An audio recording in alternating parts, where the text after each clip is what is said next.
36e chapitre, la mort de Satyajit et de Shatadhanva. Akrura avait visité la ville d'Hastinapur où il avait pu se rendre compte des conditions dans lesquelles se trouvaient les Pandavas. Quand il en eut averti Sri Krishna, les événements prirent une nouvelle tournure. On avait logé les Pandavas dans une maison de lac. Or, cette maison fut incendiée. Tout le monde les crut morts, eux et Kunti, leur mère. La rumeur en parvint aux oreilles de Krishna et de Balaram, lesquels, après s'être consultés, décidèrent de se rendre à Hastinapur pour apporter aide et soutien à leurs proches. Certes, ils le savaient, les Pandavas ne pouvaient avoir péri dans le feu dévastateur, mais ils voulaient malgré tout participer au deuil. Arrivés sur place, ils se rendirent tout d'abord chez Bhishmadev, qui était le chef de la dynastie Kuru, et virent ensuite Vidura, Gandhari et Drona. Certains membres de la dynastie Kuru, qui désiraient depuis longtemps voir morts les Pandavas et leur mère, ne montraient aucune tristesse. D'autres, cependant, à la tête desquels se trouvait Bhishma, manifestaient une grande affliction qu'imitèrent Krishna et Balaram sans jamais révéler quelle était la situation réelle des Pandavas. On profita de l'absence de Krishna et Balaram pour monter à Dwarka un complot qui avait pour but de dérober à Satyajit le joyau Shyamantaka. Le chef de la conspiration se nommait Shatadhanva. Comme tant d'autres, il avait convoité la main de Satyabhama, l'exquise fille de Satyajit, lequel, avant de l'offrir à Krishna, l'avait promise à de nombreux prétendants. Satyajit ne voulait pas lier le don du joyau à celui de sa fille, et Krishna, qui le savait, reçut Satyabhama, mais non le Shyamantaka. Satyajit, satisfait, conserva le joyau. Or, en l'absence de Krishna et de Balaram, plusieurs, et même parmi eux des dévots de Krishna, Akrura et Kritavarma, ourdirent un complot afin de s'en emparer. Si Akrura et Kritavarma rejoignirent cette conspiration, c'est par désir que le Shyamantaka revienne à Krishna. Ils savaient que le Seigneur le désirait et que Satyajit ne le lui avait point remis comme il convient. Les autres participants joignirent la conspiration parce qu'ils avaient été déçus dans leur désir d'avoir la main de Satyabhama. Certains d'entre eux incitèrent même Shatadhanva à assassiner Satyajit pour lui ravir le joyau. On se demandera pour quelle raison un grand bhakta de la qualité d'Akrura s'était joint à ce complot, ainsi que Kritavarma, lui aussi grand dévot du Seigneur. De grandes autorités en la matière, telles Jiva Goswami et d'autres, répondent. Sans doute, Akrura était-il un grand bhakta, mais les habitants de Vrindavan l'avaient maudit parce qu'il avait emporté loin d'eux Sri Krishna. Pour avoir ainsi blessé les habitants de Vrindavan dans leurs sentiments, Akrura se vit en quelque sorte contraint de se joindre à un complot d'hommes impies. De même, Kritavarma était aussi un bhakta, mais intime compagnon de Kamsa. La souillure qu'il avait subie par ce contact lui fit aussi rejoindre le complot. Une nuit, inspiré par tous les membres de la conspiration, Shatadhanva pénétra dans la maison de Satyajit et l'assassina dans son sommeil. Shatadhanva était un grand pécheur, d'abominable caractère. Ses actes coupables ne lui laissaient plus que quelques jours à vivre, mais il ne recula pas devant ce lâche assassinat. Lorsqu'il entra dans la maison, toutes les femmes poussèrent de grands cris, mais en dépit de leurs protestations, il massacra Satyajit sans pitié, sans hésitation, comme un boucher égorge une bête à l'abattoir. Krishna, absent du foyer, son épouse Satyabhama se retrouvait également présente dans la maison de son père la nuit de l'assassinat. « Mon cher père, criait-elle, comme tu as été tué sans pitié !» Le corps de Satyajit ne fut pas brûlé tout de suite, car Satyabhama voulut d'abord rejoindre Krishna à Hastinapur. Il fut préservé dans un bassin d'huile afin que le Seigneur puisse le voir à son retour et prendre contre Shatadhanva les mesures qui s'imposaient. Satyabhama partit donc sans délai pour Hastinapur. Lorsque Krishna eut connaissance de ce crime affreux, il entra en lamentation comme un homme ordinaire.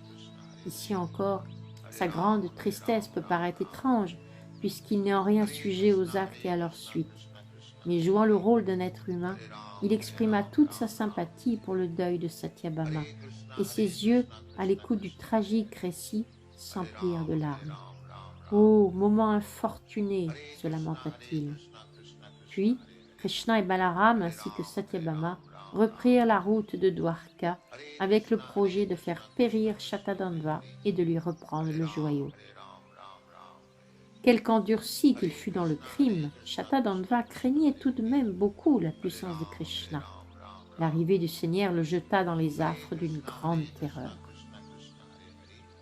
Dès qu'il comprit que Krishna voulait l'ossir, il alla se réfugier auprès de Kritavarma. Mais ce dernier répondit « Jamais je ne pourrai offenser Shri Krishna et Shri Balaram, car ils ne sont pas des hommes ordinaires, mais bien Dieu, la personne suprême. Qui donc, s'il a commis offense envers eux, peut être sauvé de la mort? Nul, si telle est sa destinée, ne pourra échapper à leur colère. » Kritavarma poursuivit en rappelant l'exemple de Kamsa, qui, bien que puissant et assisté de nombreux asuras, ne put échapper à la colère de Krishna ou encore de Jarasandha, auquel Krishna avait imposé 18 fois la défaite et qui chaque fois dut s'en revenir tout déconfit du champ de bataille. Lorsqu'il se fit refuser l'aide de Kritavarma, Shatadandva se rendit auprès d'Akrura, et ce dernier à son tour répondit « Et Balaram et Krishna sont en personne le Seigneur suprême. Quiconque est averti de leur puissance sans mesure n'osera jamais commettre offense à leur égard, ni combattre contre eux. » Et il ajouta « Si grande est la puissance de Krishna et de Balaram, que par leur simple volonté, ils créent la manifestation cosmique tout entière, la maintiennent et la détruisent. Mais hélas, ceux qu'égare l'énergie illusoire sont incapables de comprendre cette puissance de Krishna, bien que tout l'univers matériel soit placé sous son plein contrôle. » Il rappela que Krishna, à peine âgé de 7 ans, avait soulevé la colline Govardhan et l'avait maintenue aussi 7 jours durant, comme un enfant porte un petit parapluie. Akrura fit comprendre sans biais à Shatadandva qu'il ne cesserait d'offrir ses hommages les plus respectueux à Krishna, l'âme suprême en toutes choses créées, la cause originelle de toutes les causes. Shatadandva, qui voyait disparaître la protection qu'il espérait d'Akrura, se résolut à lui remettre le joyau Shyamantaka. Puis, monté sur un cheval capable de galoper à une vitesse surprenante, il parcourait 650 km d'un seul élan. Le criminel s'enfuit de la ville. Apprenant cette fuite, Krishna et Balaram montèrent sur leur char, dont l'étendard porte l'effigie de Garuda, et le suivirent au plus vite. Satyajit était un personnage supérieur à celui qu'il avait tué. Aussi, Krishna nourrissait une colère toute spéciale à l'égard du criminel et désirait sa fin. Satyajit, d'autre part, se trouvait être le beau-père de Krishna, et les Shastras ordonnent qu'un Guru Druha, quiconque s'est rebellé contre un supérieur, doit connaître un châtiment aux proportions de son offense. Krishna était déterminé à mettre à mort Shatadandva, assassin de son beau-père, par n'importe quel moyen.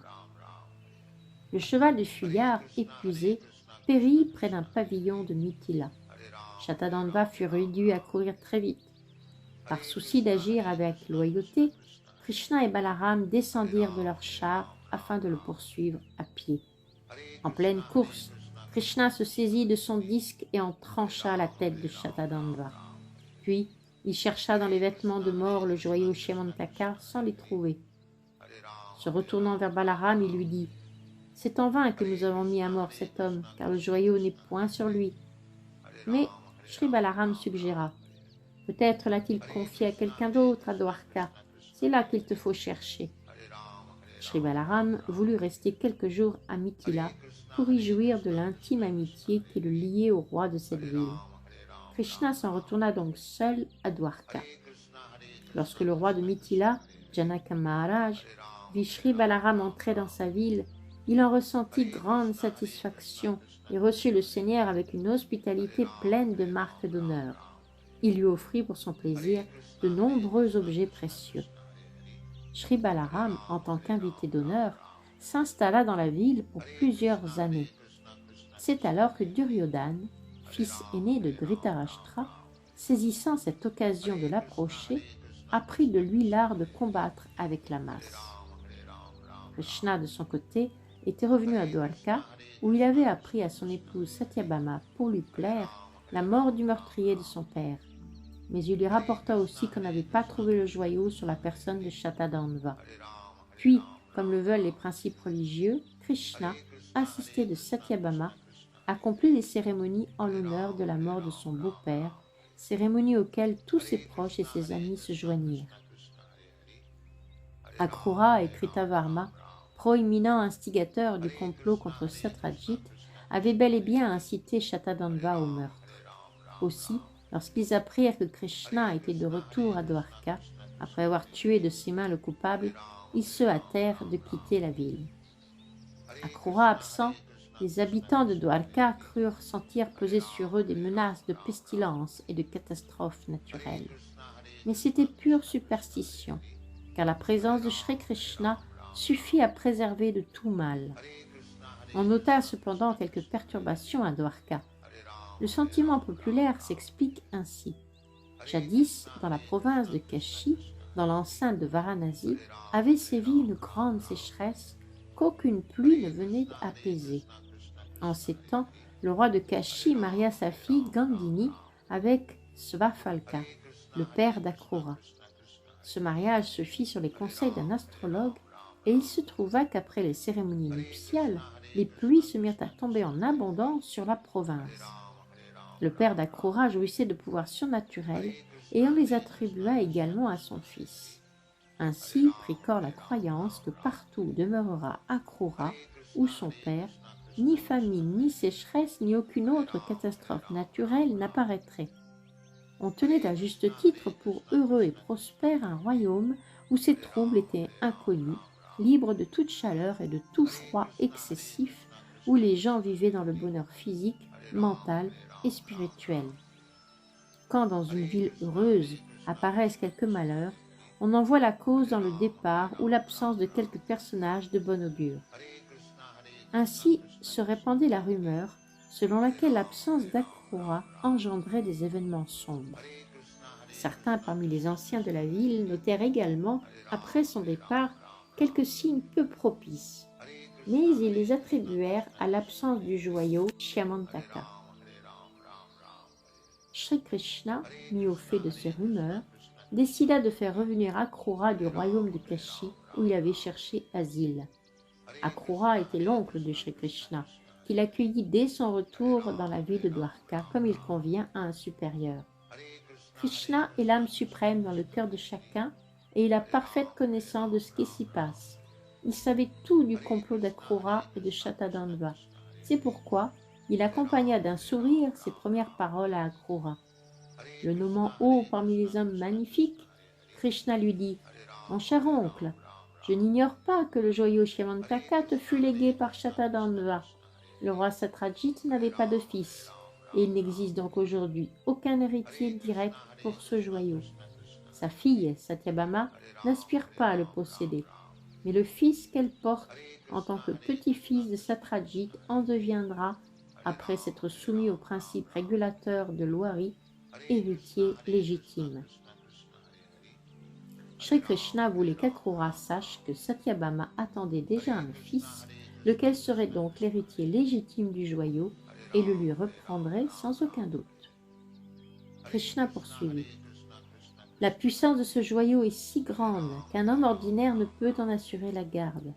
Sachant ta grande vertu, je trouve bon que le joyau demeure pour l'instant entre tes mains. Une difficulté s'élève cependant. Je n'ai pu convaincre mon frère aîné Shri Balaram de ce que le joyau est en ta possession.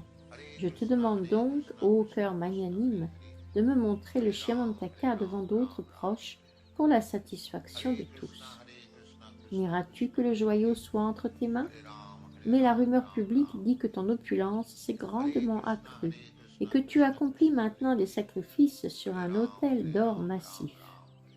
Les attributs du joyau étaient connus de tous, Il produisait chaque jour, pour celui qui le détenait, environ 170 livres d'or pur.